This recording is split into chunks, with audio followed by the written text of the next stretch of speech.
Hi everybody and welcome to another edition of Here Lies. I'm your host Eddie Spaghetti and today's featured musical artist is Betmaxx.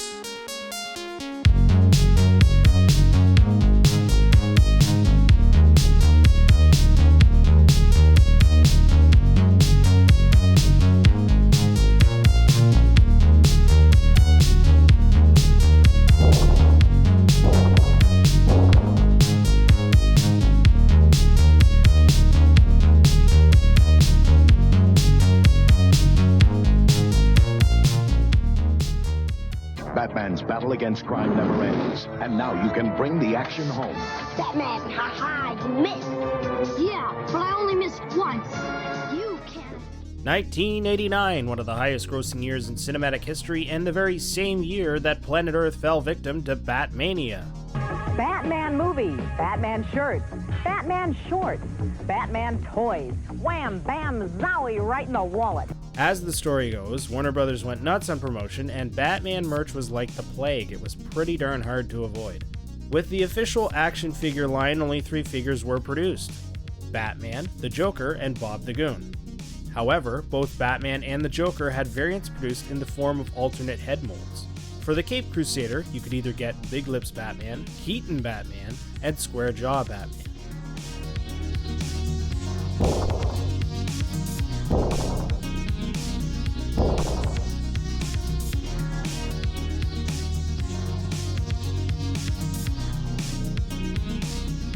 Now, regardless of the version, every Batman figure came with the same features: a batarang, spear gun, removable cape, and a retractable bat rope belt, which allowed for you to clip the batarang to the line and let Batman grapple his way up.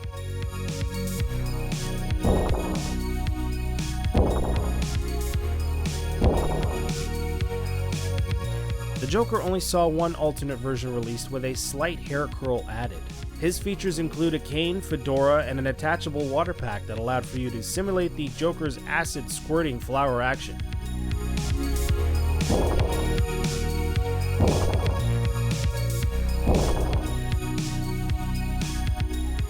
Bob the Goon saw no alternate versions made. His figure came with a pistol, Bowie knife, hat, and a button situated on his backside that allowed for a quick kick attack. On the back of each figure's box, there are small photo advertisements of the entire figure line and various vehicles, but also a cutout write-up of the figure's bio and features. Immediately though, you may notice how different the figure displayed on the back is compared to the one in the box, and well, here's your answer. These are photos taken before the line was created using mock-ups of past molds from Kenner's Superpowers line.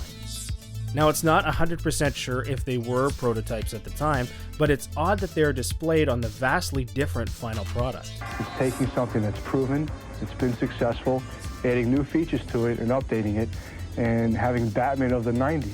That's exciting. The vehicles line was plentiful. 2 Batmobiles, one with a plastic shield cover, the Batwing, the Batcycle, the Joker van, and the Joker Cycle. The sole playset released was the Batcave. Soon it will be wham, zap, boom, Dad and Mom are broke. This whole series inspired ToyBiz to re-release the old Superpowers line under the guise of DC Comics superheroes, which featured everybody from Mr. Freeze to Robin and new figures like Two-Face. Eventually, they lost the DC license, but gained another through a company called Marvel. Batman was my favorite superhero when I was a child. I wanted all the toys I could get of Batman. I had the Batmobile, I had the shield cover that came with it, so I had that stupid version, which was lame because you had to take the shield cover off whenever you wanted to put him inside, and it just wasn't cool. It didn't have that cool roof thing that would just slide up and on. Like, they added that later. He did have the roof, but for the time being, it was like a convertible. It's a convertible version of the Batmobile. This is how it is. It's not a perfect world. Now, I had several Big Lips Batman figures, and, for the life of me, I didn't know that there were other kinds of figures with this different molds in the face. Don't you see? We're the same. They all look the same to me, and I don't really recall ever coming by any that looked a little different, to be honest. I think everybody kind of always had the Big Lips Batman. I don't know, maybe Canada was only secluded to having the Big Lips Batman version. There is something else you have that I want. The only other figure I had besides the Batman one was the Joker figure, but its leg was broken. So every time I tried to play with it, it was kind of weird because if I smacked him too hard, the leg would break off, and then it would look like Batman's like breaking his fucking leg off with a swift kick. Now you want to get nuts? Come on, let's get nuts. Now I got a pack for all 3 figures for about $15 or so, plus a little bit for shipping, obviously. But when you're buying them, individually they can be a little pricey. It doesn't make really much sense though because of the fact that it's a mass-produced line, and you can literally look up Batman toy action figure on eBay and you'll see like, I don't know, like 20 or 50 of these things come up. I would say get them in lots with other figures as well. And the best way to kind of do it too is that to get it in a lot that has maybe like 2 or 3 Batman figures in it, and then you'll have a Joker and maybe 1 Bob. Alfred, let's go shopping. Yes, sir. If you get them in a big lot, you're probably going to get like maybe 1 or 2 Batman figures, because those are the most common ones. But the Joker one you might get 1 of, maybe 2, and the Bob one you'll get maybe a few, I don't know. But the point is that you'll get a bunch together, more than what you kind of want. If you just want the 3 themselves and that's it, you're going to have to spend somewhere between $10 to $15 per figure, whereas if you buy a big lot of them, you'll spend maybe about $25 to $30 max, but you're going to get them all together. Batman, gotta run to jail. Each item sold separately from ToyBiz. Eddie! Hey, Herb, what's up? I thought we agreed that you would not be coming down here during my experiments. Well, I'm only going in the other room, the hangout zone, to play some Sega, and play some Sega, and play some Sega. I don't care what kinds of Segas you are going to be playing tonight. It clearly states in my lease agreement that you would not be disturbing me during my processes. Well, look, I'm only going in there. I'm going to play some 16-bit classics, maybe some 32-bit classics. Who the hell knows? If the night goes good, I'll play some 64-bit classics, huh?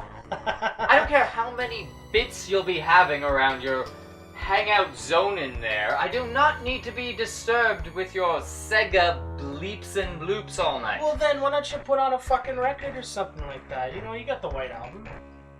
That will not make a difference. I need 100% silence. This is very delicate, Eddie. Okay, well, you know what? Fine.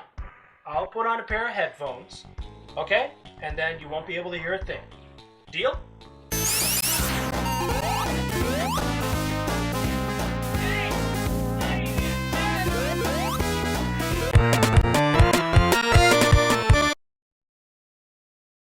Holy shit! That was our first episode. It was so good, wasn't it? If you liked what you saw, then go and give us a subscription here on YouTube, and then go over to our Facebook page and give us a like, because we're going to be posting all kinds of insane shit. Photos of movies, photos of video games, photos of comic books, horror, retro, video games, and synthwave music are coming straight at you. We also got a Twitter page account thingy. We post social updates about, hey, I'm listening to the latest Betmaxx album, or hey, I'm listening to the latest fucking Flash Arnold album. I'm getting the pump, getting it going right now, and I'm getting it going by following us on Twitter. I'm also getting it going by looking at our Instagram account too, because that shit is just up to the fucking max. I'm telling you right now, son. So there's more to come. Stick around.